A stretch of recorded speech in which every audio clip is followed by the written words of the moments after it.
Pronto, dando continuidade aqui, né?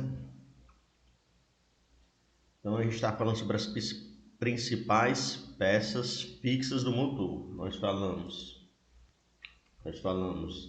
do bloco de cilindros.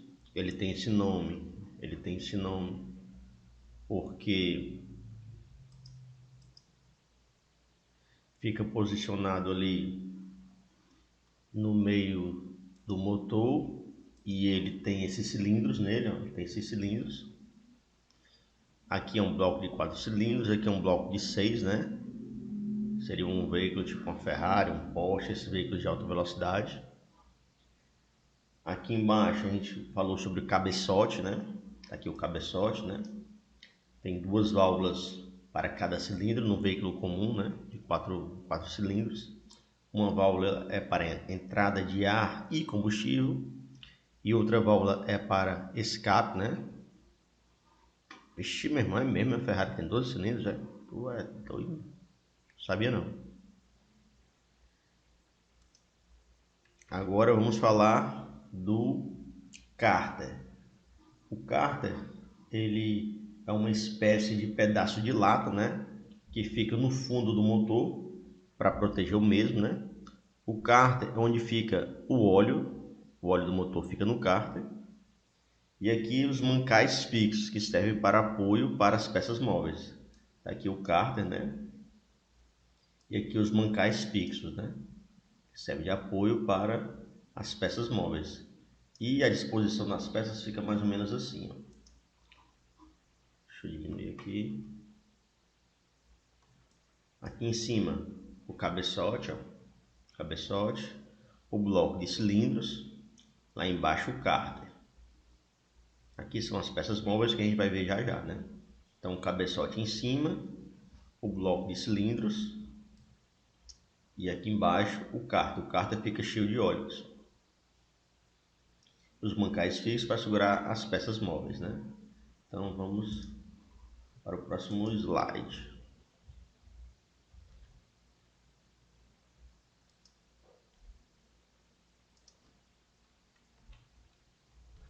Aqui são as principais peças móveis do motor. O pistão ele fica dentro do cilindro, fazendo um movimento para baixo e para cima. Deixa eu mostrar aqui um vídeo, né?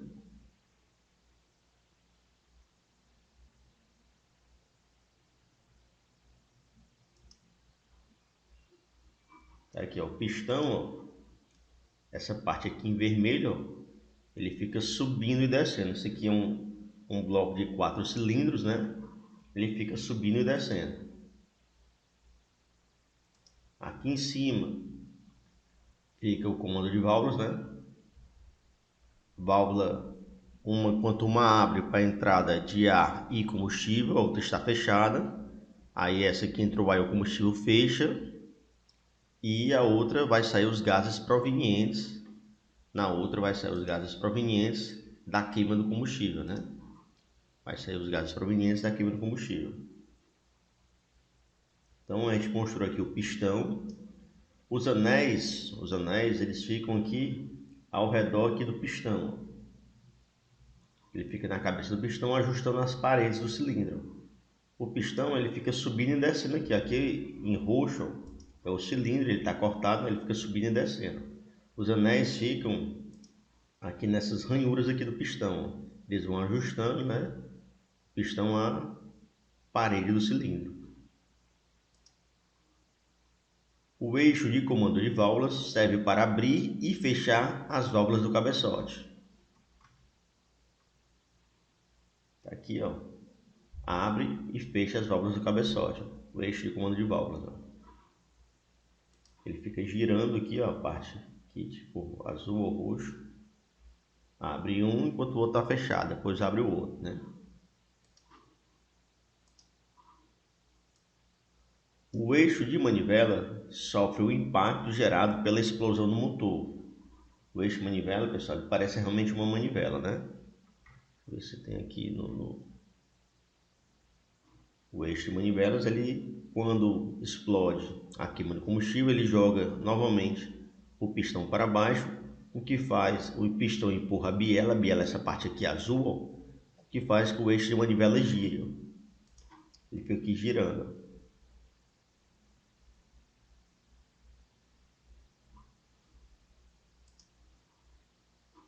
A biela liga o pistão ao eixo de manivela.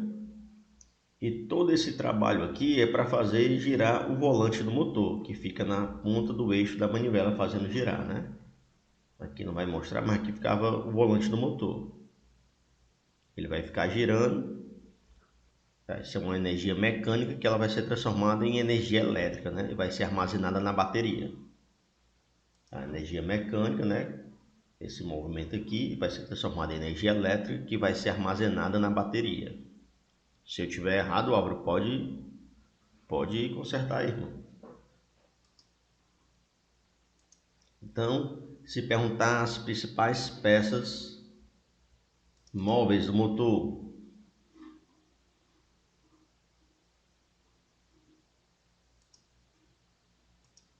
pistão, né? Ele trabalha ali subindo e descendo dentro do cilindro. Aqui o pistão. Os anéis ficam aqui no pistão, né? A cabeça do pistão. O eixo de comando de válvulas abre e desce, abre e fecha as válvulas, abre para entrada de ar e combustível e depois abre a válvula de escape, né? Que é para sair os gases provenientes, né? Da combustão. O eixo de manivelas fica aqui embaixo, ó. No eixo de manivelas fica ligado a biela, que a biela é ligada ao pistão, no pistão fica os anéis, né? Então, com a queima do combustível, o pistão fica subindo e descendo, a gente vai ver já o movimento de subir e descer. Aqui é um bloco de 4 cilindros, né? 4 pistões. 6 cilindros, 6 pistões, 12 cilindros como a Ferrari, 12 pistões. A biela liga o pistão ao eixo de manivelas. Lá em cima fica o eixo de comando de válvulas, né? Então, vou fechar isso aqui, peraí. Então, basicamente, o motor trabalha assim, pessoal.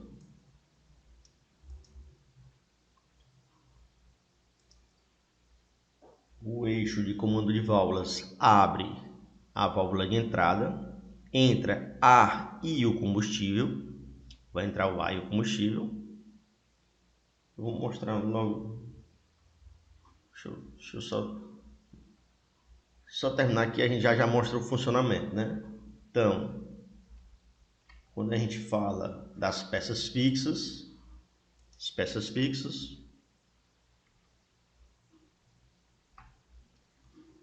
o bloco de cilindro, o cabeçote,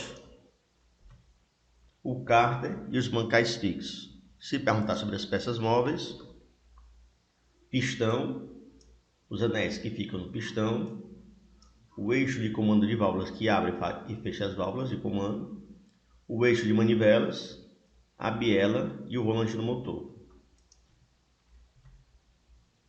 Aqui à disposição, né? Cabeçote, bloco de cilindro, o cárter aqui embaixo, aí tem aqui o eixo de manivelas, a biela, pistão. Pronto, vou falar aqui sobre os 4 tempos do motor, né? Os 4 tempos do motor. Primeiro tempo é a admissão, né? É o tempo que a válvula se abre, aqui ó, a válvula é aberta e entra o combustível e o ar dentro da câmara de combustão. A câmara de combustão é o cilindro, pessoal. Então, o primeiro tempo, que é o de admissão, entra ar e combustível para dentro do cilindro. Então, quando o pistão estiver embaixo, vai entrar o ar e o combustível. Com o ar e o combustível dentro, o pistão vai subir, pessoal, que é o segundo momento chamado de compressão. É o segundo tempo chamado de compressão. A válvula de admissão fecha, a válvula abriu, entrou ar e combustível. A válvula vai fechar, o cilindro vai subir, né? No caso aqui o pistão vai subir, empurrando o ar e o combustível em direção à vela, pessoal. A vela aqui ela tem esse nome de vela porque ela faz parte do sistema elétrico do veículo e dela vai sair uma centelha, uma faísca. vai sair uma centelha, uma faísca, que quando o pistão chegar lá em cima vai ser liberada essa faísca, essa centelha, e vai causar a queima do combustível, né? O ar, o combustível e a faísca, né, a centelha, vai causar a queima do combustível, que vai gerar o que eles chamam de explosão. Essa explosão vai mandar de novo o pistão para baixo. A explosão, a velha ignição faz o centelhamento e explode o combustível, mandando o pistão para baixo. A explosão manda o pistão para baixo. E começa o quarto tempo, que é a saída dos gases provenientes da queima do combustível, né? É aberta a válvula de escape, a válvula de escape abre e é mandado para fora os gases. Então, recapitulando, primeiro tempo, abre a válvula de entrada, entra ar e combustível. Segundo tempo, o pistão sobe, levando o ar e o combustível para a vela. Terceiro tempo, a vela solta a faísca, o que causa a explosão, que é a queima do combustível. Soltou a faísca, causou a explosão, que é a queima do combustível. Essa explosão joga novamente o pistão para baixo e é aberta a válvula de escape, onde saem os gases provenientes da queima do combustível. Até aí, tá tranquilo?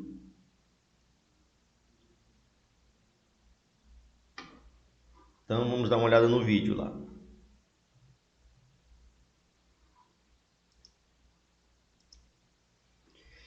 Aqui o motor como se ele tivesse cortado para a gente ver o funcionamento. E a gente vai ver agora a questão da entrada do ar e do combustível. Então deixa eu botar aqui no primeiro momento. Ó, o primeiro momento, número 1. Vocês estão conseguindo ver aí direito a...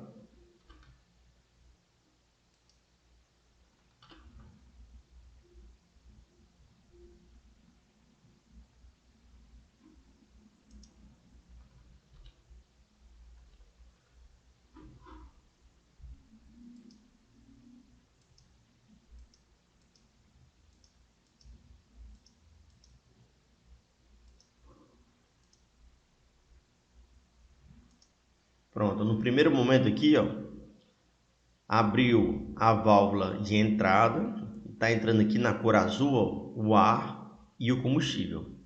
Abriu a válvula de entrada, está entrando aqui na cor azul o ar e o combustível. Aqui embaixo fica o cárter, ó. O cárter está aqui cheio de óleo. Essa cor aqui é da biela, a biela está aqui numa cor meio esverdeada, amarela, né? Aqui está o pistão, ó. Aqui é o cilindro, ó. O pistão trabalha dentro do cilindro, ó. Aqui é o cilindro. Aqui é o eixo de comando de válvulas, né? Não, aqui é o eixo de comando de válvulas, né? Aqui, ó. Aqui é o eixo de manivelas, desculpa. O eixo de comando de válvulas, ó. Ele está aqui, ó, abrindo aqui a válvula de entrada, ó. Ele está abrindo, empurrando, ó. Quando ele empurra, ela entra um pouquinho aqui, aí entra ar e combustível. Ela continua girando aqui, fecha. O ar e o combustível que estão aqui dentro entrou aqui no primeiro momento. Deixa eu ver se eu consigo pausar no segundo momento. O segundo momento aqui, ó, o pistão está subindo, ele está levando o ar e o combustível em direção aqui à vela. Está aqui a vela. Está levando o ar e o combustível em direção aqui à vela. Esse é o segundo momento, onde o pistão está levando o ar e o combustível em direção à vela. No terceiro momento, eu vou ver se eu consigo pausar. Vai acontecer a queima, a explosão, né? A queima do combustível.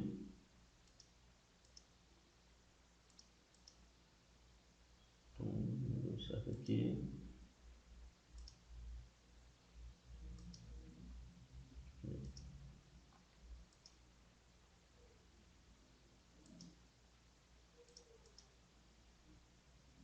Eu queria pegar mesmo no momento da explosão, mas não estou conseguindo não, peraí.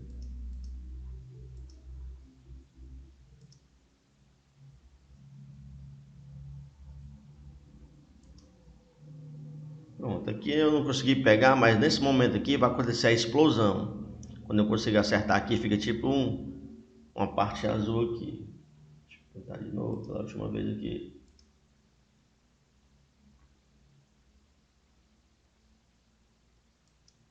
Pronto. Aqui, ó, simboliza a explosão, né? Esse azul aqui está simulando a explosão, que é a queima do combustível quando ela encosta aqui no cintilhamento. O ar, o combustível e a faísca causou a explosão, né? Essa explosão vai arremessar o pistão para baixo, que vai girar, vai empurrar a biela, que vai girar o eixo de manivela, né? E o motor fica nesse movimento circular, né? Entra ar e combustível. Momento 1, momento 2, o pistão empurra o ar e o combustível em direção à vela. A vela solta a faísca, causa essa explosão. E vamos agora para o quarto tempo. Quarto tempo, ó, o eixo de manivela abriu, não, o eixo de válvula de comandos abriu a válvula de escape, ó. Ela está sendo empurrada nesse momento e os gases provenientes da explosão vão sair agora, ó. Na cor, ele entrou na cor azul, está saindo aqui na cor meio alaranjada. Os gases provenientes da explosão, né? Então vou deixar seguir para vocês verem o movimento completo. Entrou, empurrou, explodiu, saiu.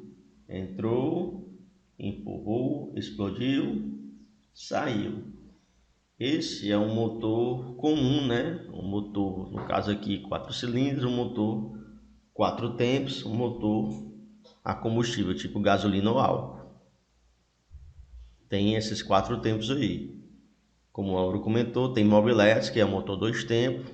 Também tem jet ski, motor 2 tempos, você tem que colocar o óleo. E aqui, pessoal, o motor a diesel. O motor a diesel, ele não tem a vela. A explosão é só com o atrito, né, do pistão aqui com a parte superior. Ele não tem vela que causa o centelhamento. A explosão é só com a compressão do combustível aqui na parte superior aqui, ó. Não tem vela. Esse é o motor a diesel. Então, alguma dúvida sobre a questão dos 4 tempos aí da queima do combustível? A válvula de entrada abre, entra ar e combustível. É o primeiro momento. O segundo momento tem a compressão, onde o pistão leva o ar e o combustível até a vela. A vela solta uma faísca, uma centelha, com que faz que o ar e o combustível queimem, né? Causa uma pequena explosão. Essa pequena explosão arremessa o pistão para baixo e depois é aberta a válvula de escape, onde saem os gases provenientes da explosão.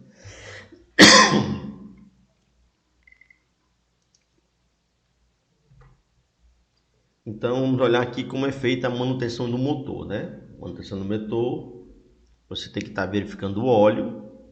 O óleo, pessoal, ele lubrifica as peças do motor, o óleo, né? Ele lubrifica as peças do motor. Ele também ajuda a dissipar a parte do calor. Aí vem aqui, o sistema de arrefecimento é o sistema que resfria o motor, né? Faz com que o motor trabalhe na temperatura ideal. E aqui por último, a correia dentada faz o sincronismo. Vou mostrar lá o vídeo. Tá aqui a correia dentada, pessoal. Ela faz um sincronismo, né? Do movimento de abertura e fechamento de válvula e o movimento aqui do eixo de manivelas, né? Ela faz esse sincronismo. Então todo carro ele tem um tempo para você trocar a correia dentada, né? Ele tem um tempo para você trocar a correia dentada. Você olha lá no manual do veículo, né? Eu que compro carro usado, né? Que costumo comprar carro usado, nunca tive um carro zero. Quando a gente compra um carro usado, é aconselhável você trocar a correia dentada, porque você não sabe se o dono anterior fez a troca. E se a correia dentada se partir, vai empenar o seu motor. Vai empenar o seu motor e o motor é a parte mais cara do veículo, né? Você vai gastar rios de dinheiro, então é muito mais fácil você comprar um carro usado. Você não vai confiar se o motorista, se o dono anterior trocou ou não A correia dentada você vai e manda trocar a correia dentada por uma nova, né? Ela é barata, dependendo do veículo, 100, 150 reais, 70 reais, 80 reais, mais 50 reais para trocar. Então é uma coisa comum de quem compra carro usado. Pronto, o Álvaro está dizendo que é 50 mil quilômetros ou 3 anos, né? Então você geralmente compra um carro 20, 30, 40, 50. Se você comprar acima de 50 mil, você troca a correia dentada para evitar um problema, né, maior. É muito melhor você gastar ali 100, 150 reais. E tem um detalhe, como eu falei, você não pode mais confiar no odômetro do veículo que você compra, né? Lá acusa 20 mil, na verdade o cara rodou 70. Por quê? Porque quando ele vai vender, ele manda reduzir a quilometragem do veículo para ficar mais atrativo, né? Vou comprar aquele carro ali porque ele rodou pouco. Só que pode ser que o cara tenha mandado reduzir a quilometragem. Às vezes ele rodou 300 quilômetros, 300 mil quilômetros, né? Você pensa que ele rodou 50 mil. Por quê? Porque o cara mandou reduzir a quilometragem. Sim, o que é que tem a ver a quilometragem e tal? Quanto mais o carro rodou, pessoal, mais ele desgastou as peças, né? É normal, é comum. Quanto mais o carro rodou, mais ele desgastou as peças. A gente tenta comprar um carro que rodou menos porque sabe que vai gastar menos com a troca de peça. Você não tem essa preocupação se for um carro zero. Carro zero você não se preocupa, ele é zero. Mas um carro usado, você vai se preocupar porque é o seu bolso, né? O carro usado você vai se preocupar porque é o seu bolso ali, né? Então, continuando. Então, verificar o óleo, eu esqueci de falar aqui, verificar o óleo, o que ele está querendo dizer com isso? Você tem que de vez em quando estar verificando o nível do óleo. É aconselhar verificar o óleo quando o carro estiver frio, né? O motor frio. Quando estiver num terreno nivelado, né? Quando ele estiver num terreno nivelado. Deixa eu ver aqui, lubrificação, né? Você vai procurar lá no motor uma varetazinha, né? Você vai procurar no motor uma varetazinha, deixa eu ver aqui. Essa varetazinha aqui, ó, você coloca o dedinho e puxa, né? A mesma, né? Vai vir aqui na ponta da vareta essa pecinha aqui que tem um mínimo e tem um máximo. Você vai limpar a mesma com uma estopa, né?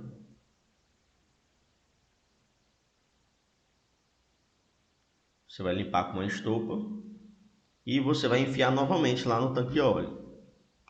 Vai puxar e vai olhar se está no nível, né?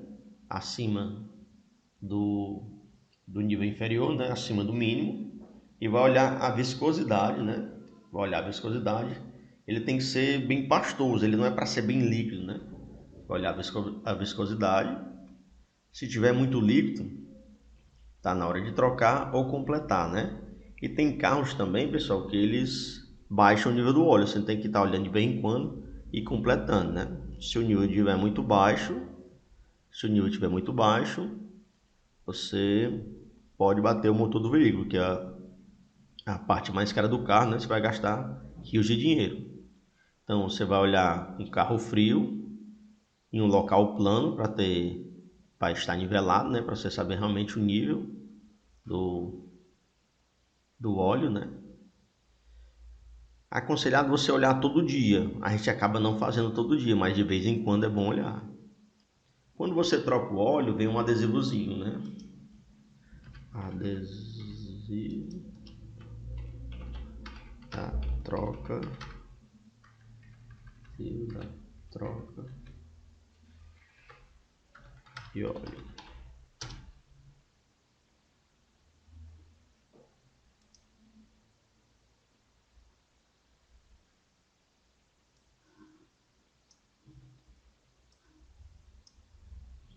Quando você troca o óleo, vem um adesivozinho da troca de óleo.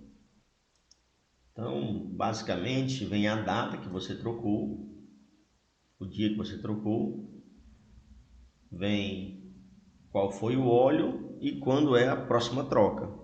Se você colocou um óleo para 5 mil, seu carro está com 50 mil, a próxima troca é com 55. Se você colocou um óleo para 10.000, a próxima troca de óleo é, se você está a 50.000 quilômetros, a próxima troca de óleo vai ser com 60.000, né? Você vai de vez em quando olhar, você vai olhar para o adesivozinho, né? Aí vem aqui, ó, motor, óleo do câmbio, filtro de óleo e o filtro de óleo também, pessoal. Tem pessoas que fazem o seguinte, troca o óleo, só troca o óleo, aí na outra óleo e o filtro. Aí na outra só o óleo, na outra o óleo e o filtro. Eu sempre troco o óleo e o filtro do óleo. Eu sempre troco o óleo e o filtro do óleo, mas cada cabeça é uma sentença. Eu aconselho trocar o óleo e o filtro do óleo. Data, nome do óleo, trocado com tantos quilômetros e qual vai ser a próxima troca, né? E qual vai ser a próxima troca. Tem aqui óleo diferencial, óleo do câmbio, filtro de óleo e o carta, né? Eu sempre aconselho trocar o óleo e o filtro. Você vai sempre observar o adesivozinho, né? E trocar no tempo certo, né? Mas sempre olhando se não baixou o nível do óleo, né?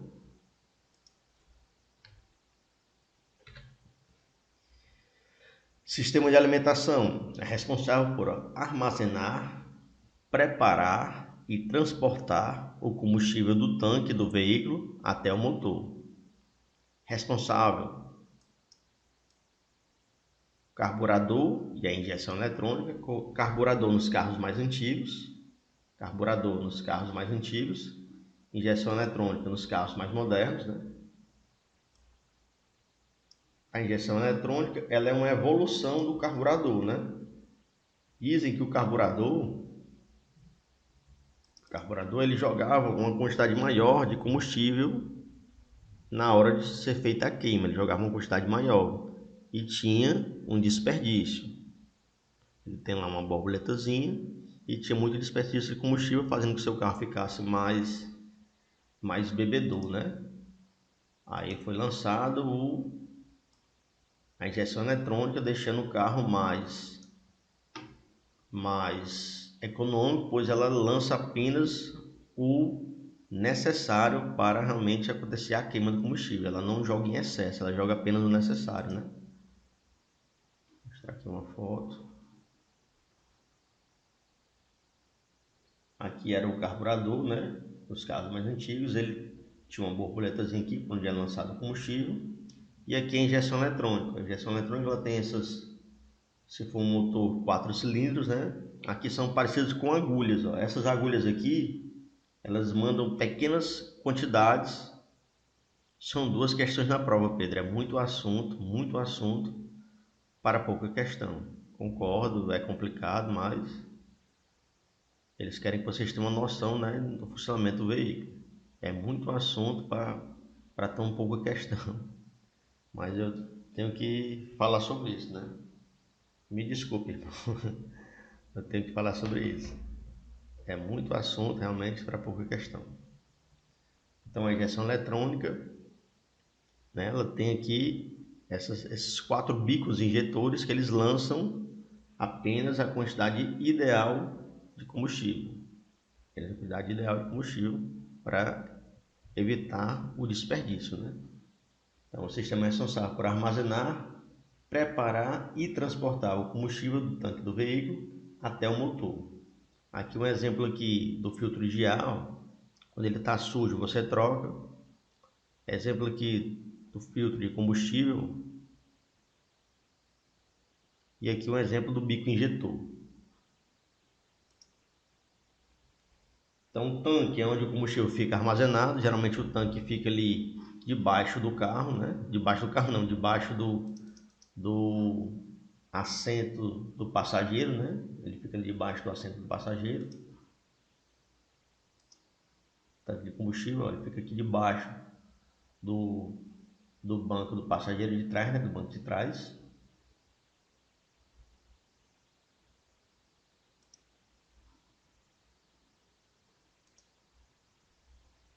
As tubulações levam o combustível do tanque até o motor. As tubulações aqui vão levar o combustível do tanque até o motor. O canister absorve vapores de combustível. O canister absorve vapores de combustível. O filtro de ar filtra o ar que vai se misturar ao combustível para queima lá no motor, né? O filtro de combustível filtra o combustível que chega até o motor, né? O filtro de combustível está aqui, ó. Ele filtra o combustível até chegar no motor. E a bomba de combustível impulsiona o combustível para o sistema de... Impulsiona o combustível para o sistema. Sempre que tiver bomba, pessoal, ele impulsiona ou suga. Impulsiona ou suga. Então tem bomba de água, impulsiona ou suga. Bomba de óleo, impulsiona ou suga óleo. Então bomba de água, bomba de óleo e bomba de combustível, né? E a manutenção do sistema de alimentação. Deixa eu só... A manutenção do sistema de alimentação é feita com a substituição do filtro de ar, caso ele esteja sujo, e o filtro de combustível, né? E a limpeza periódica dos bicos injetores, né? Então, de vez em quando você tem que mandar dar uma limpeza nos bicos injetores para deixar o carro mais econômico, né? Mais econômico, funcionando no melhor estado, né? Vou mostrar aqui essa foto aqui.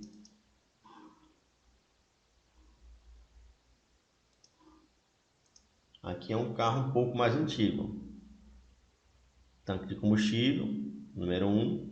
2, as tubulações. 3, o filtro de combustível. 4, a bomba de combustível, né? Que ela puxa do tanque e injeta no motor. 5, o carburador. E 6, o filtro de ar, que é redondo aqui, ó, filtro de ar. O motor mais antigo.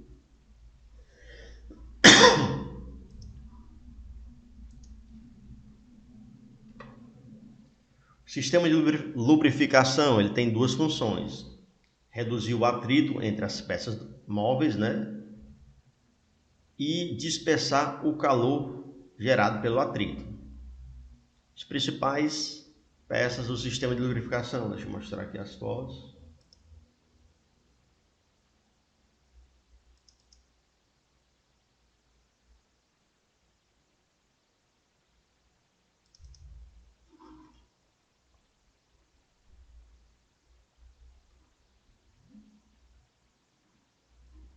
A bomba de óleo, né? Ela puxa o óleo lá do cárter, passa pelo filtro de óleo, né? Dá uma filtradazinha e ela manda para as galerias principais, que elas ficam aqui no motor, né? Esse óleo ele vai lubrificando as peças, além de diminuir o atrito, ele dispersa o calor, né? O tempo de vida útil do motor depende diretamente da manutenção adequada desse sistema, né? O tempo de vida do motor vai depender diretamente da manutenção adequada do sistema de óleo, né? Então, falamos do cárter, onde fica o óleo, a galeria principal é as tubulações por onde passa o óleo. O filtro do óleo, ele filtra o óleo, né? E a bomba de óleo, ela puxa o óleo do cárter, injeta, passa pelo filtro e injeta lá no motor, né? Nas galerias. Manutenção, verificar o nível do óleo, a validade e a viscosidade. Deve ser trocado mediante recomendação do fabricante e substituir o filtro do óleo de vez em quando, né? Vou mostrar aqui.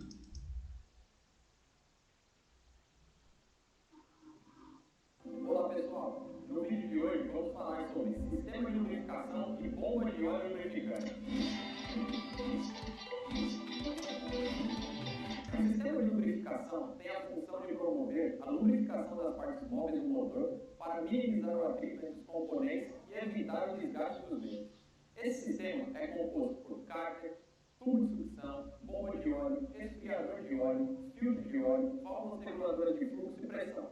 Para que ocorra a circulação de óleo lubrificante no motor, é necessário o trabalho da bomba de óleo, a qual, através de um movimento rotativo, gera sucção do óleo armazenado no cárter através do tubo de sucção e transfere esse óleo para as galerias internas do motor, passando pelo resfriador de óleo e pelo filtro, fluindo então para todas as galerias de lubrificação dos componentes. Este fluxo de óleo possui vazão e pressão controlada, de acordo com o modelo do motor. A bomba de óleo é composta por carcaça, engrenagem de acionamento, eixo, motor e disco de lóbulos. Em uma peça MWM, todos esses componentes são produzidos com materiais móveis e possuem tratamento para robustez, para evitar desgaste e garantir seu perfeito funcionamento. Já uma peça de baixa qualidade não atende aos requisitos do projeto MWM e tem com isso choques no impacto. Pronto, o resto ali era propaganda, e como eu não ganho nada, né? Para vocês terem uma ideia de mais ou menos como funciona o sistema de lubrificação. Só para ter certeza, pessoal, vocês estão me ouvindo aí?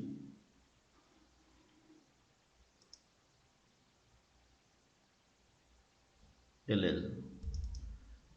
Então, o sistema de arrefecimento ele é responsável por controlar a temperatura do motor, pode ser a água e pode ser a ar. Então, por exemplo, um veículo normal, ele é a água, né? Você coloca água lá no reservatório. Já o Fusca, pessoal, o Fusquinha, ele é a ar, ele não precisa colocar água.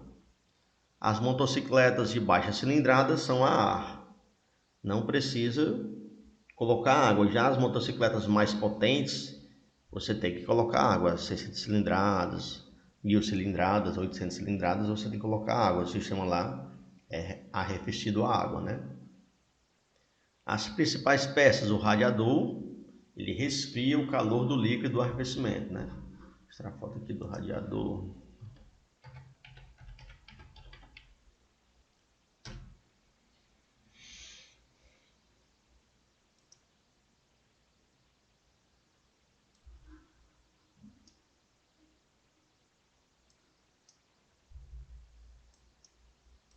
O radiador ele tem esse formato aqui, ó. Ele fica ali atrás da tela frontal. Deixa eu mostrar aqui. Frente. Tá.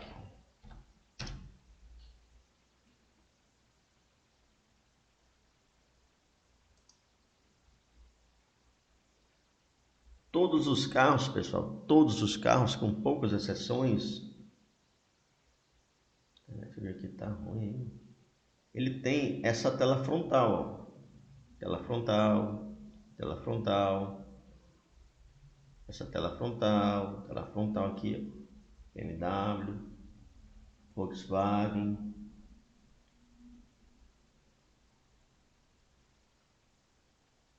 Tela frontal, entrada de ar aqui frontal, entrada de ar, entrada de ar.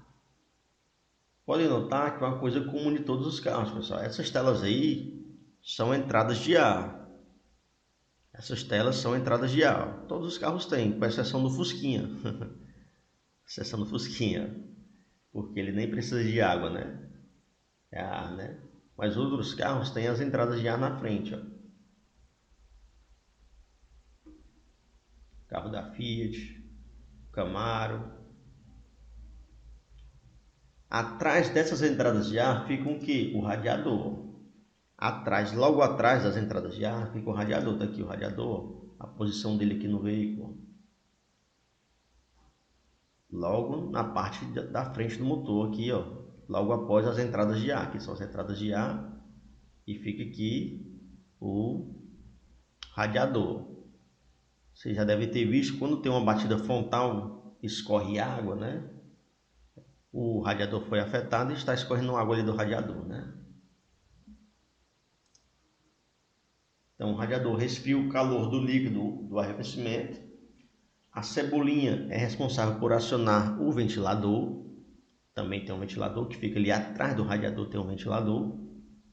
O ventilador, também chamado de ventoinhas, circula fazendo o ar passar pelo radiador. A bomba d'água impulsiona a água do sistema.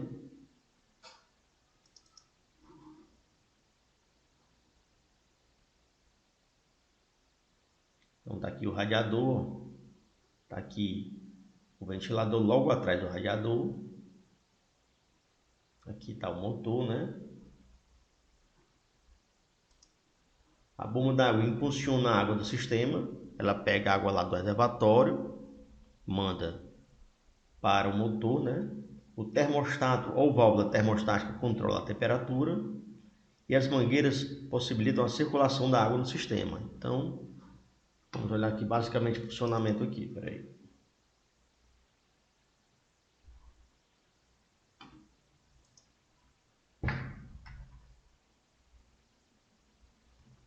Aqui tem um reservatório de água que a gente viu lá quando levanta a tampa do capô, né? A gente coloca a água lá desmineralizada ou destilada.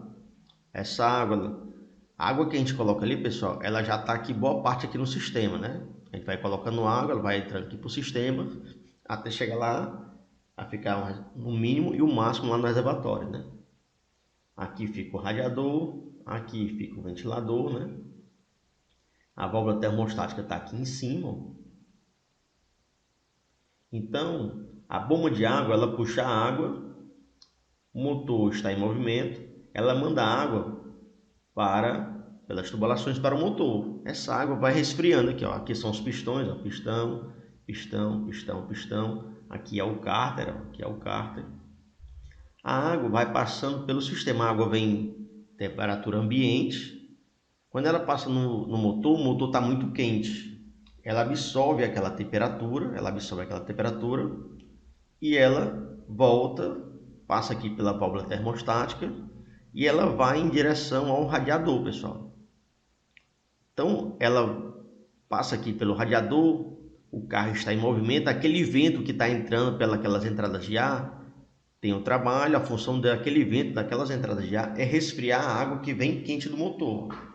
A água está vindo quente do motor, passa pelo radiador e é esfriada. Se você para em um semáforo, para num congestionamento, o seu carro está ligado, parou aquela entrada de ar, aquele fluxo de entrada de ar que resfria a água. Se não está entrando o ar, é ligado o ventilador. A válvula aqui, o interruptor térmico do ventilador, ele identifica que não está entrando ar, que a água continua quente, né? Então é ligado ao ventilador para fazer a função do ar que entrava por aquelas entradas, né? Já que não está entrando ar, a gente vai dar um jeito de resfriar. Como? Liga o ventilador.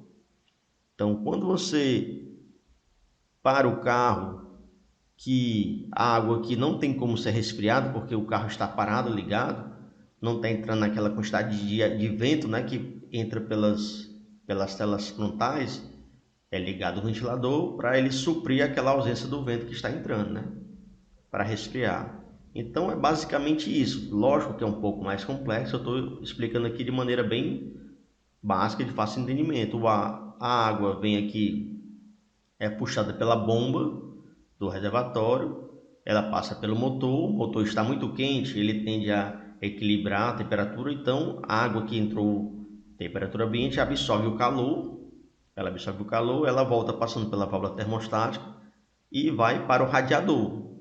O radiador resfria a água, que vai de novo para o motor e fica nesse movimento circular.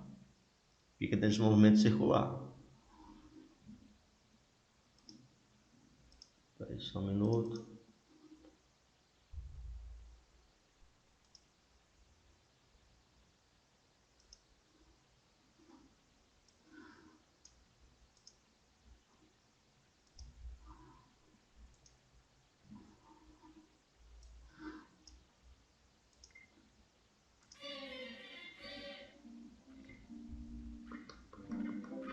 Olá, vamos explicar como funciona o sistema de arrefecimento, o bom funcionamento do radiador, ventoinha, bomba d'água, reservatório mangueiras, além da válvula termostática, sensor de temperatura e o interruptor térmico são fundamentais para o sistema.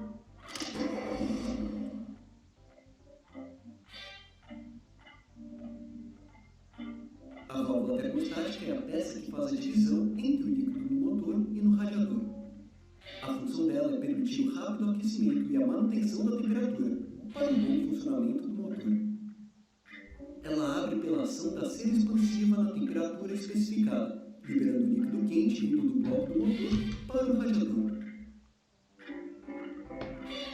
O líquido quente atravessa todo o radiador e é resfriado, voltando para o bloco do motor.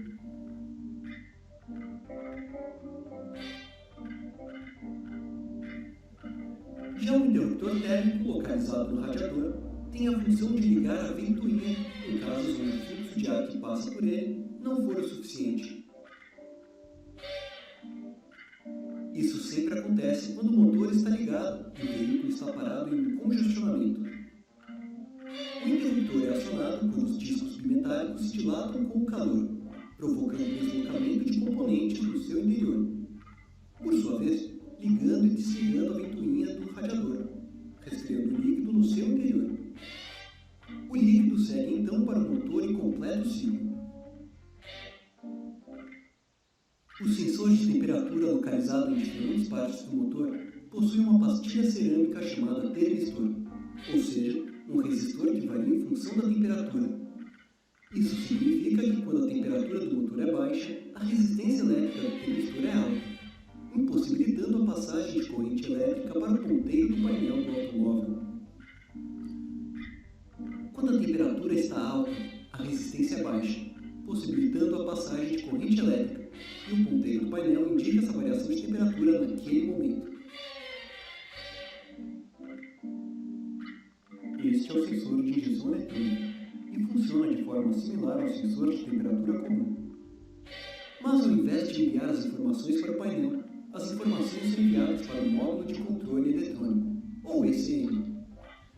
Com esta informação, o módulo controla o tempo de injeção do combustível, o ponto de ignição, o sensor lambda e até o ventilador do radiador, substituindo o interruptor térmico.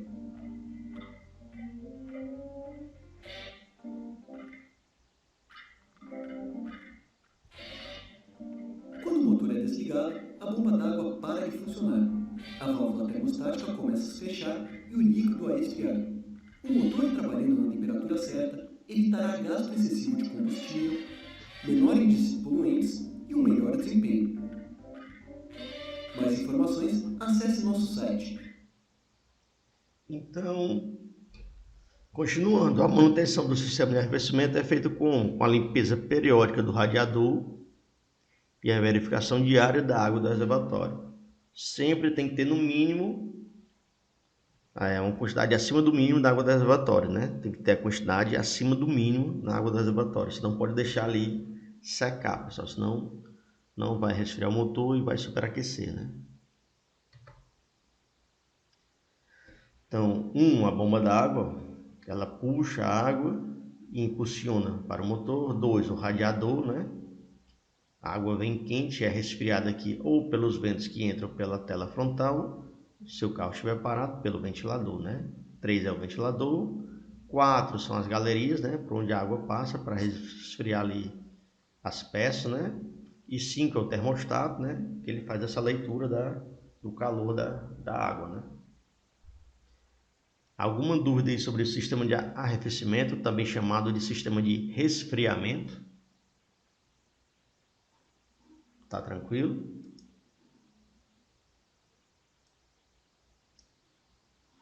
Então, sistema de transmissão é responsável por transmitir a força motriz gerada pelo motor até as rodas. Responsável por transmitir a força motriz gerada pelo motor até as rodas. As principais peças: o veículo com tração traseira ou nas 4 rodas, embreagem, né? Permite que as marchas engrenem no eixo de transmissão. A embreagem, pessoal, ela permite que as marchas engrenem, né? Para você dar mais potência ou menos potência para o veículo, né? A embreagem, ela permite, né, que as marchas engrenem. E as marchas, elas dão mais potência ou dão menos potência, né? O câmbio da caixa de marcha transmite maior ou menor força de velocidade às rodas, né? O câmbio, ele dá maior ou menor força de velocidade, né? Quando você aumenta a marcha, você está imprimindo uma maior velocidade, você está aumentando a força do motor, né? Você está aumentando a força do motor. Deixa eu ver aqui, sistema de transmissão. O eixo cardan é empregado apenas em veículos com tração traseira ou nas 4 rodas. O diferencial permite que as rodas desenvolvam rotações diferentes uma das outras. Diferencial, um sistema que se precisa mais potência ou mais força naquele lado direito, ele vai fazer eletronicamente, né, automaticamente, ele vai mandar mais força ali para o pneu direito, mais força para o pneu esquerdo, ele faz a leitura e ele entender que precisa de mais força, ele vai mandar, né, o diferencial, que seja diferenciado a força aplicada para ali. Geralmente você está num veículo tipo que as duas rodas estão levantadas, pode ser ou um buraco ou um local acidentado, né, que fica um pneu levantado. O carro vai notar que aquele pneu não está em contato com o solo, vai tirar a força dali e mandar para os outros pneus para que ele saia daquele problema ali, né? Pode ser um buraco, um atolamento, né? Ele nota que aquele pneu não está em contato com o solo, então ele manda a força dali para os outros pneus, né? Se aquele pneu não está em contato com o solo, não precisa estar girando, né? Ele automaticamente, eletronicamente, ele nota isso e manda força para os pneus que estão em contato, né? Semi-eixos liga o diferencial às rodas transmitindo tração, né? O semi-eixo liga o diferencial às rodas transmitindo a tração.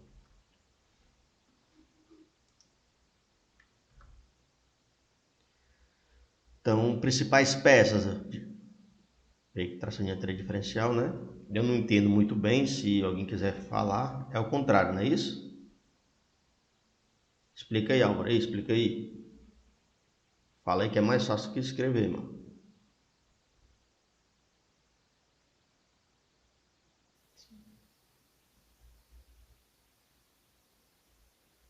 Não sei se ele desistiu ou se o cara tá com vergonha. É tímido, é?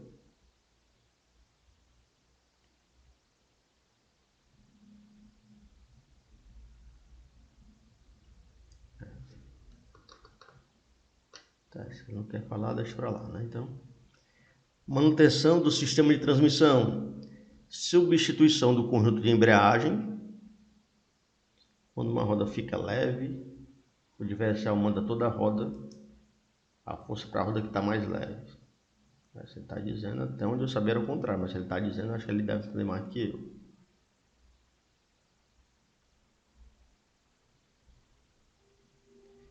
Manutenção do sistema de transmissão. É a substituição do conjunto de embreagem, a verificação do nível de óleo e da caixa de marcha. Então, o sistema de transmissão, pessoal, é o que faz que manda a força para os pneus. Ele pega a força do motor e manda para os pneus para fazer com que o carro funcione, né? Com que ele se locomova, ele saia do local, né? Eu não entendo muito bem, não.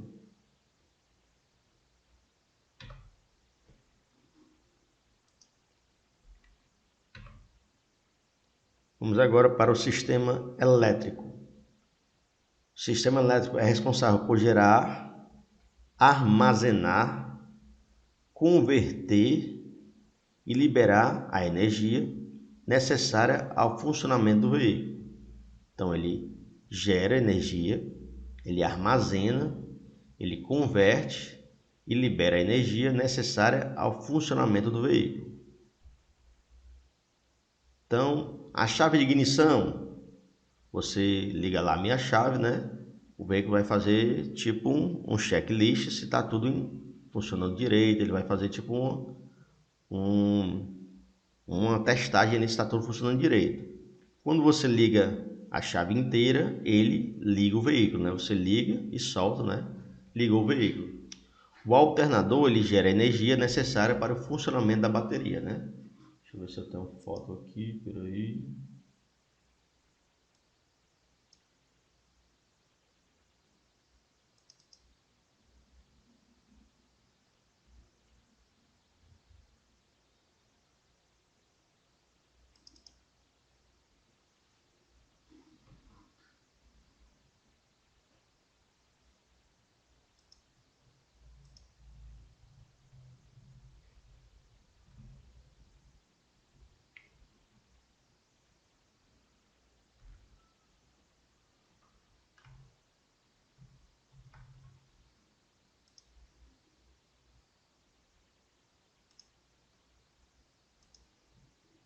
Então a chave de ignição, ela está aqui, ó.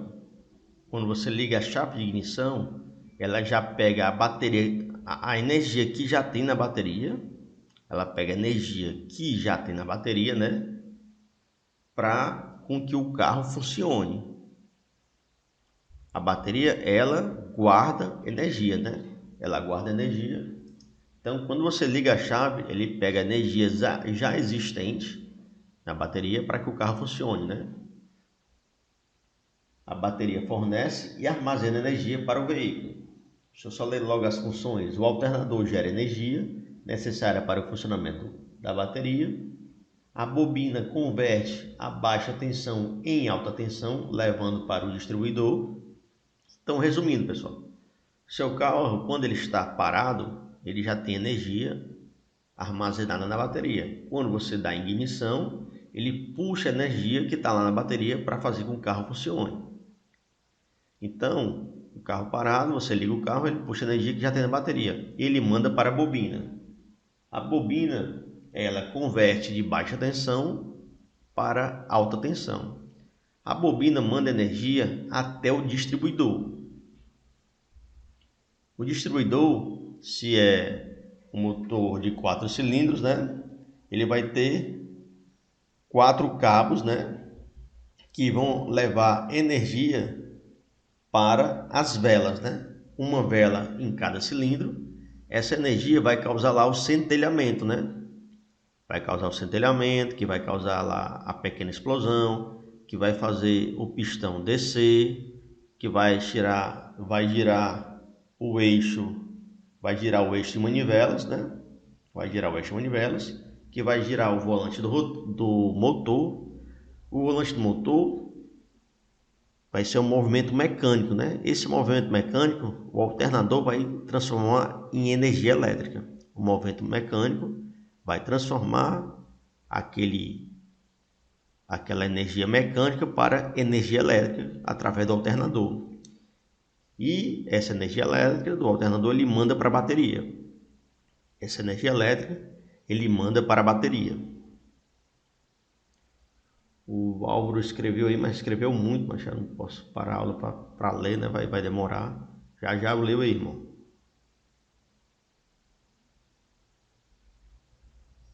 Não dá para ler, não, irmão. Então, resumindo.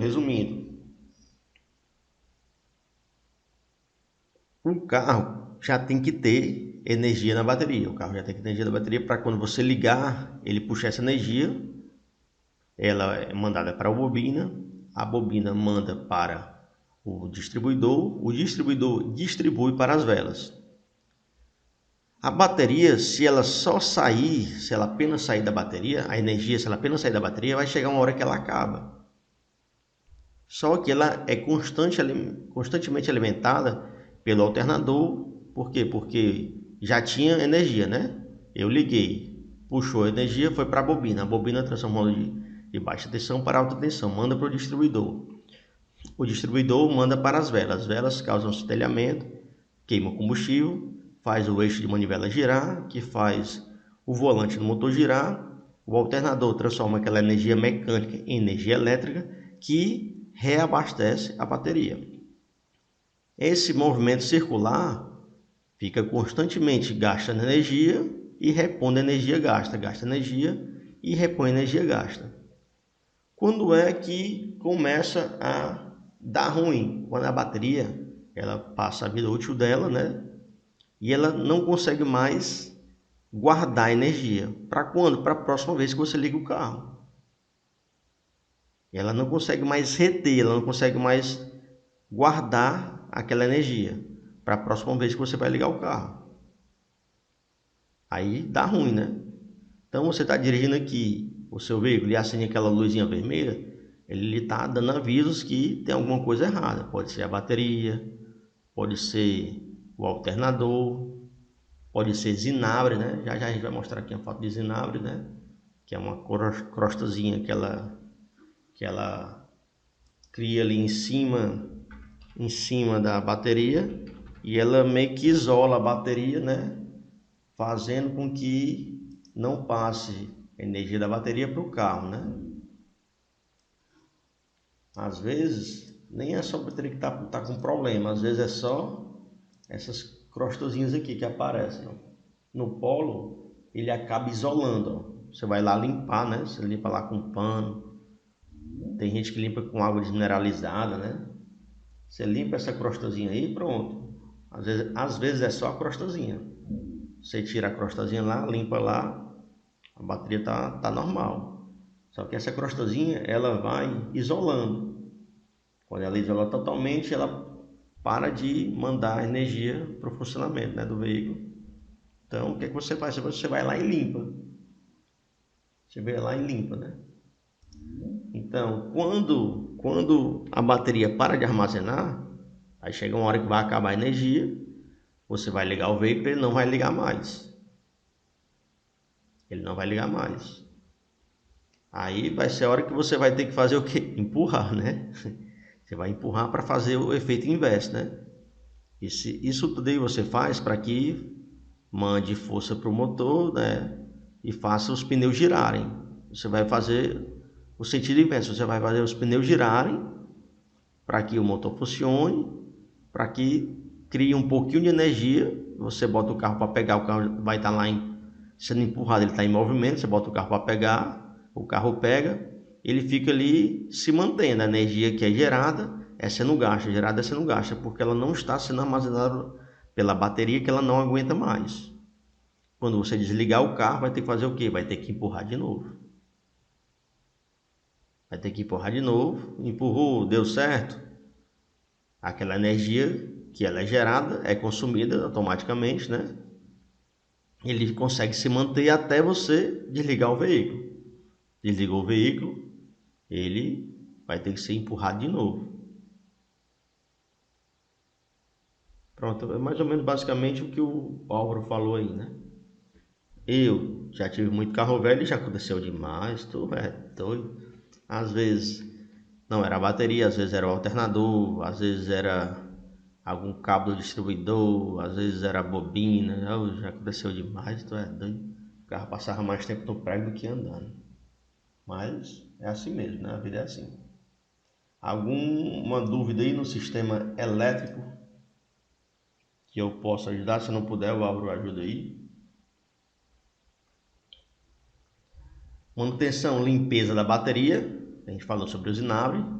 A troca das velas, de vez em quando elas ficam velhas, param de funcionar, você vai ter que trocar. Às vezes troca só uma, às vezes troca as 4, né? A verificação do sistema de comunicação luminosa, né? Verificação do sistema de comunicação luminosa.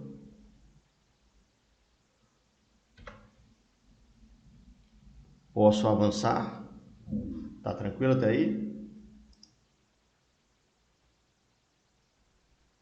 Tu não conta não. Ah, não, a Jéssica, pensei que era o Álvaro. Tu não conta não, que tu entende mais de carro do que eu. Mas é a Jéssica, então beleza. Então, sistema de freio. Sistema que possibilita a diminuição da velocidade do veículo ou sua imobilização total. Então, é o que faz com que o carro freie, né? Aí tem aqui as principais peças. Freio a tambor é o tambor, a sapata e o hidrovácuo. Acho que eu tenho fotos aqui também, peraí. Freio, né?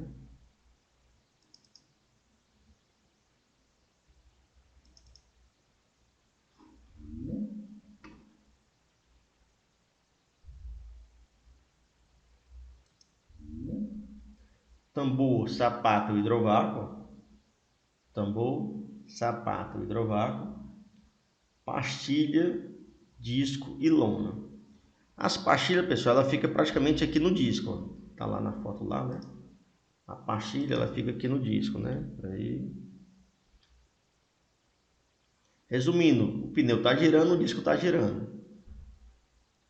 Você aperta no freio, as pastilhas, ela meio, você imagina aí sua mão assim aberta, você coloca um CD no meio, quando você quer que o CD pare de girar, você aperta os dedos, né? Então é mais ou menos a função aqui das pastilhas, elas apertam o disco, né? Fazendo com que o disco vá diminuindo a velocidade até parar, né? As pastilhas, pessoal, elas são razoavelmente baratas, né? Dependendo do veículo, né? Quando você começar a escutar um barulho estranho, né? Quando você freia, chegou o momento de trocar as pastilhas. É melhor você trocar, porque elas são razoavelmente baratas. Se você não trocar, elas vão começar a arranhar o disco aqui, ó. Vão começar a danificar o disco. Então é muito mais caro você trocar o disco, viu? Então, começou a fazer um zumbido, né? Troque as pastilhas. Se você demorar demais, vai ter que trocar as pastilhas e o disco. Um exemplo, se as pastilhas são 100, 150 reais, o disco é 700, 600, 500, dependendo do veículo. Freio ABS é a única diferença do freio ABS para o A-disco está no bombeamento do fluido das pastilhas. O freio ABS, pessoal, não é um freio, ele é um melhoramento do freio, né? Ele é um melhoramento do freio. Então, pelo pouco que eu entendi aqui, quando a gente está dirigindo um veículo e a gente se assusta, o que é que a gente faz? A gente mete o pezão no freio, né? É um sistema de reflexo automático, né? Você mete o pezão no freio. Nos veículos mais antigos, sim, esse sistema ABS, o que é que acontece? Trava as rodas. Quando trava as rodas, você perde o controle do veículo porque o veículo sai deslizando meio que de lado. Ele trava as rodas e o veículo sai deslizando meio que de lado. O correto era nós termos um treinamento que na hora do aperreio, né, na hora de precisar frear, a gente pise no freio, solte um pouco. Pise novamente, solte um pouco. Até conseguir parar e assim você não perder o controle do veículo. Só que tem que ter muito treinamento para isso, né? Porque na hora do aperreio você pisa no freio e pronto. Então, o que é o freio ABS? Ele faz isso por você. É como se você estivesse apertando, soltando, para que você não perca o controle do veículo. Ele faz isso por você, é automático. Por exemplo, a minha motocicleta não tem freio ABS. Eu de vez em quando levo uns sustos e eu aperto os dois freios, tanto o dianteiro como o traseiro, eu saio deslizando de lado. E bem, eu já estou até profissional, pessoal. Estou profissional já de andar de lado na moto, é impressionante isso. Há um tempo atrás eu vim andando e um carro avançou a preferencial. Avançou aqui, eu estava no sentido, ele veio na minha perpendicular, ele veio do lado direito para o esquerdo, ele veio cortando a minha frente, né? Eu freiei, né? Saí deslizando. A minha moto praticamente quase deita no chão. Não sei como aconteceu, foi Deus, né? Eu tive sem querer, foi Deus mesmo. Eu soltei o freio, a moto levantou de novo. Eu consegui desviar do carro e sair do outro lado ileso. Não me perguntem como eu fiz isso, foi Deus, eu não tenho nem ideia de como eu fiz aquilo, mas eu fiz a função do freio ABS. Eu soltei, recuperei o controle da moto, fiz a curva, né? Eu fiz a ultrapassagem, o veículo parou, quando viu que se chocar comigo ele parou, eu consegui desviar dele e sair ileso do outro lado. Por coincidência, eu vi uma equipe do raio, os caras, ei, valeu. Massa, a hora massa, eu tava ali, que não cabia uma agulha, né? Não cabia um fio de cabelo. Pensei que ia me esborrachar no carro. Foi Deus, pessoal. Não sei como eu fiz isso. Então, meu sonho é trocar minha moto. Daqui um dia, se Deus quiser, daqui uns 6 meses, eu troco minha moto por uma moto com freio ABS, né? Ele impede que as rodas travem, impedem que você perca o controle do veículo, né? Vou mostrar aqui mais ou menos aqui.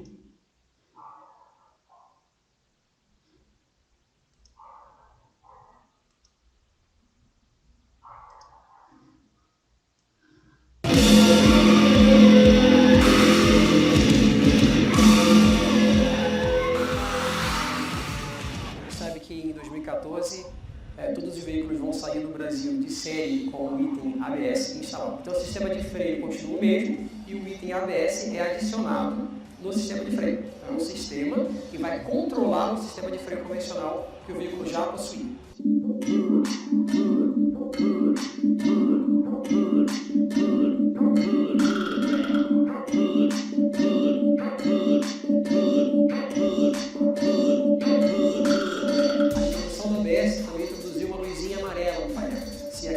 sim acender uma vez, mas deveremos ler o manual do proprietário para entender o que está acontecendo.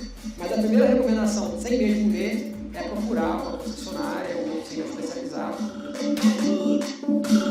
Monitora a velocidade das rodas e quando ele percebe que uma roda tende a travar, ele atua nessa roda. Ele alivia a pressão de freio nessa roda especificamente. O ABS é o seguinte, você tem que aplicar o pedal com toda a sua força e segurar o pedal aplicado e deixar que o ABS faça todo o trabalho. Assim você tem um volante para poder desviar os obstáculos necessários.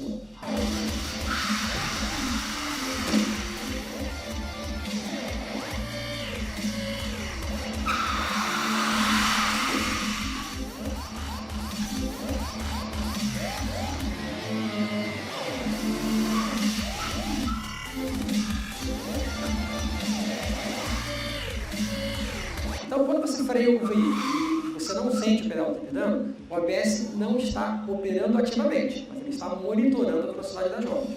Quando você sente uma trepidação do pedal, ele precisou fazer uma redução de pressão em alguma roda.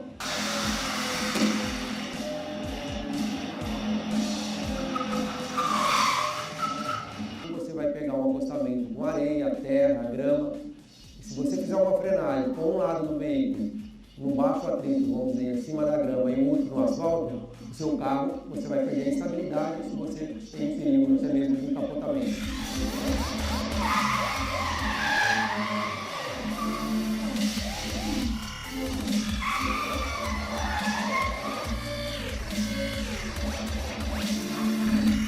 Sendo que com o ABS você consegue frear e manter a visibilidade do veículo em linha reta.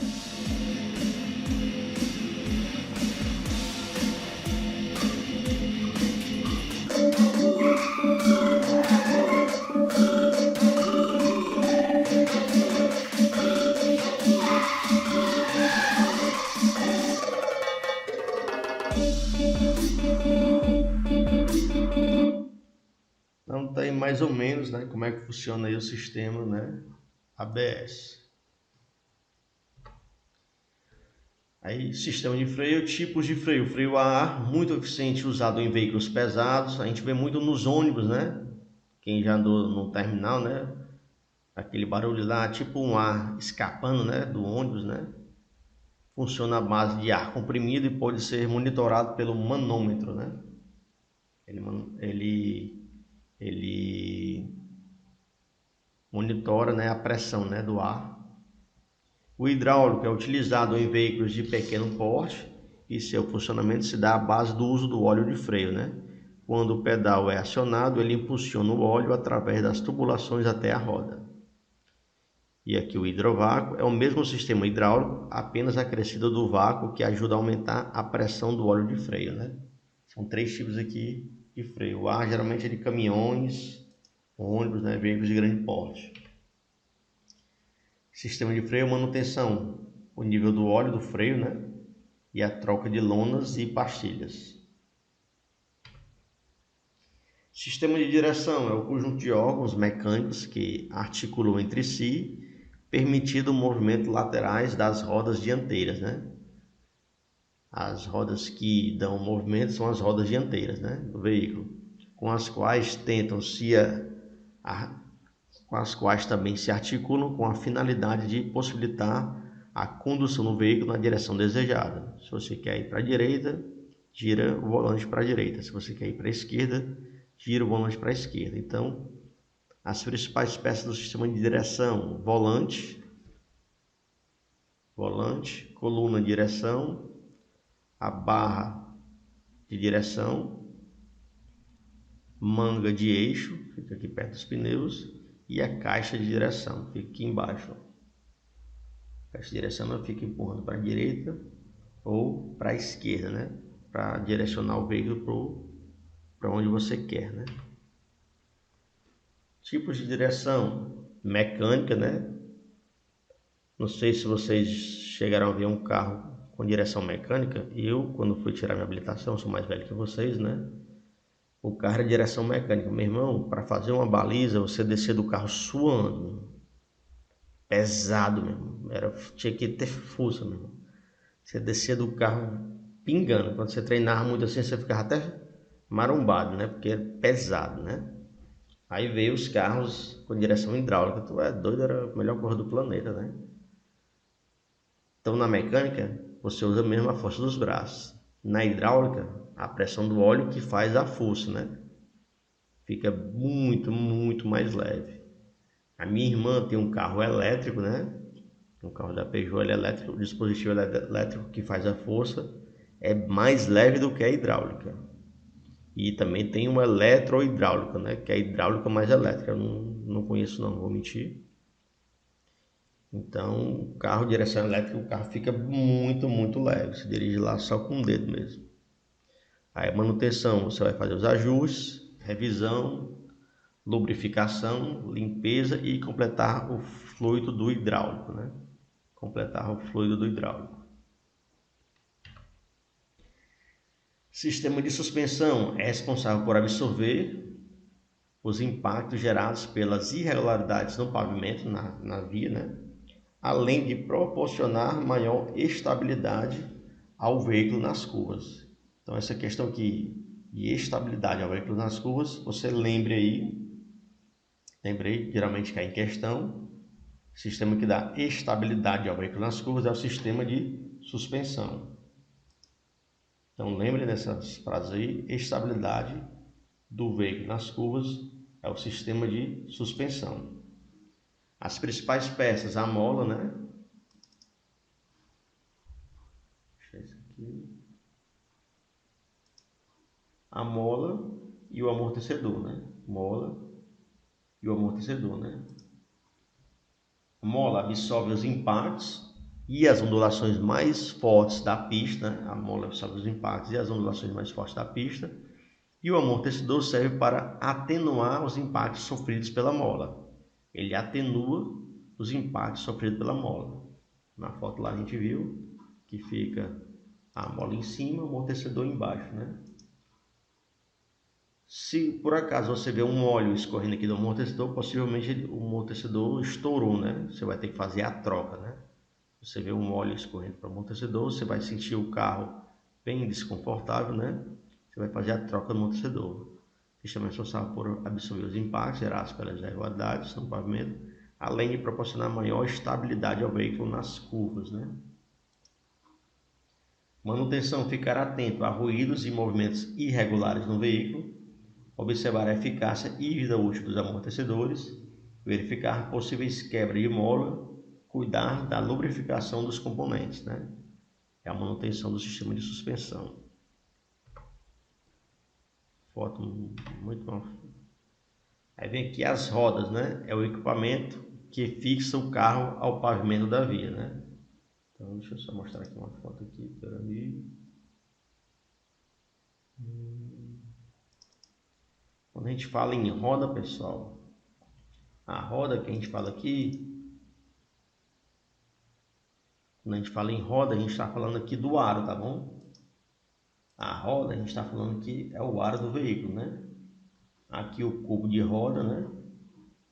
Que a roda fica aqui no cubo, né? Acoplada ao carro. O pneu fica aqui no aro e o rolamento fica aqui no cubo, né? Então, componentes roda, pneu, cubo de roda e o rolamento, né? Manutenção, calibragem dos pneus. Se os pneus estiverem bem calibrados, né? O pneu vai ficar com a parte correta aqui encostada no chão, né? Quando ele está bem calibrado, né? Ele vai se desgastar por igual. Se ele estiver com a calibragem errada, se estiver seco, né? Vai subir aqui, ó.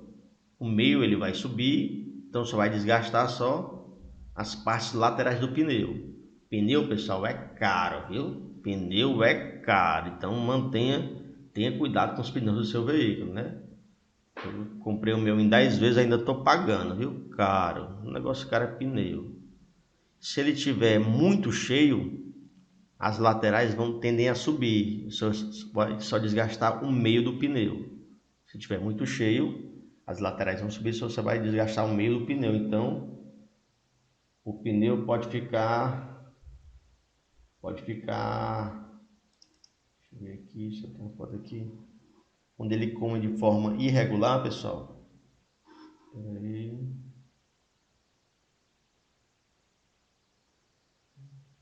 Só um minuto.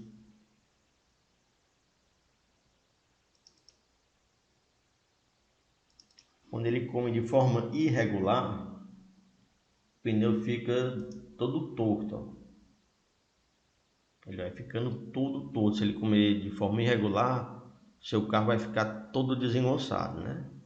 Vai ficar super desconfortável.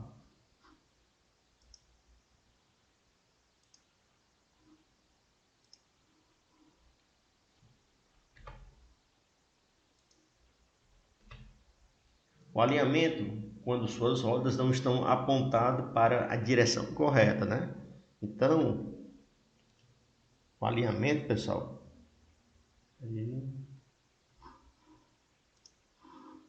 consiste em ajustar os ângulos das rodas, né? Mantendo-as perpendiculares ao solo e paralelas entre si. Elas têm que estar perpendiculares ao solo e paralelas entre si. Se elas estiverem aqui anguladas, ó, se elas estiverem apontando aqui para o centro, né? É uma cambagem negativa. Se elas estiverem abertas, né? É uma cambagem positiva, né? Elas têm que estar perpendiculares ao chão e elas têm que estar paralelas entre si, né? Aqui, ó, elas estão apontando para frente, né? Que é uma convergência, apontando para trás, uma divergência, né? Então você vai notar os pneus tortos, na verdade é essa, né? Ele vai ficar puxando para o lado, ou para a direita, ou vai puxar para a esquerda. Ele vai acabar o pneu de maneira irregular, o carro vai ficar desconfortável, você vai ter que comprar pneus, né? Então, mantenha o carro alinhado, né? Você vai mandar alinhar no alinhamento, porque senão seu carro vai comer o pneu de forma errada e você vai gastar dinheiro, meu irmão. Pneu é caro. E os pneus, pessoal, quando você compra pneus novos, quando você vai colocar, tem que ser feito o balanceamento, que é a distribuição uniforme da massa do pneu, né? Se você não fizer, o pneu possivelmente vai ficar pulando, né? Como se fosse uma bola oval, né? O carro vai ficar trepidando, vai ficar desconfortável, né? Você manda fazer o balanceamento, ele vai olhar os locais que ele vai colocar esse pedacinho aqui de chumbo para equilibrar, é o contrapeso vai equilibrar o peso do pneu para que ele não fique assim quicando. Você manda fazer, quando você coloca pneus novos, manda fazer o alinhamento e o balanceamento, né? Alinhamento quando suas rodas não estão apontando para a direção correta. Se seu pneu estiver fazendo um ruído, qual normalmente não é comum, se quando você estiver dirigindo em uma linha reta e você precisar segurar a sua direção torta, né? Quer dizer que o veículo está desalinhado. E o balanceamento serve para reparar as trepidações sentidas pelo motorista. Quando os seus pneus forem trocados por novos, você faz o balanceamento. Quando for feito o rodízio dos pneus, quando estiverem os da frente mais gastos que o de trás, você bota os de trás para frente, né? Para o balanceamento. Tem que ser feito o balanceamento. Ao efetuar reparos na câmara de um ou mais pneus, se você for reparar a câmara de ar, os pneus de hoje não tem mais câmara, né? São direto no aro. Quando vocês sentir qualquer trepidação diferente do volante, você vai precisar fazer o balanceamento, né? Cambagem é um procedimento no camber, ângulo de inclinação da roda em relação ao solo, que é ajustado para distribuir o peso no carro sobre a banda de rodagem, né?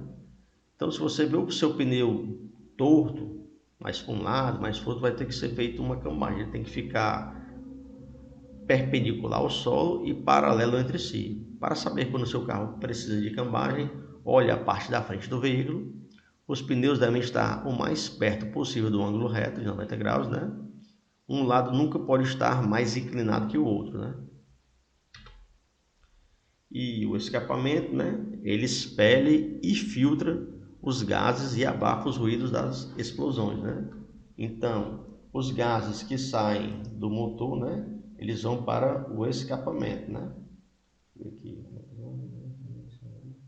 Ele vai para o escapamento, né? Lá no escapamento vai ter o tubo coletor, né? Que ele colhe os gases expelidos pelo motor, tubo coletor. O catalisador transforma os gases poluentes em menos poluentes.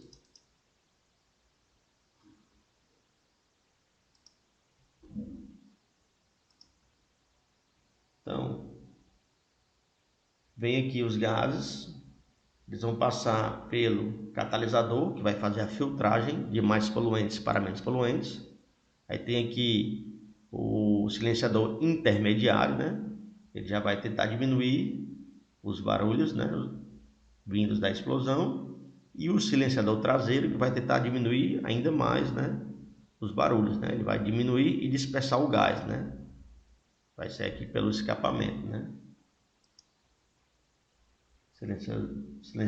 Silenciador intermediário reduz o efeito das explosões do motor, e o silenciador traseiro diminui a expansão dos gases que são expulsos, né? E assim é expelido os gases do motor para o nosso ambiente, né? Muita informação para pouca questão, apenas 2. Vou mandar as questões aí no grupo e a gente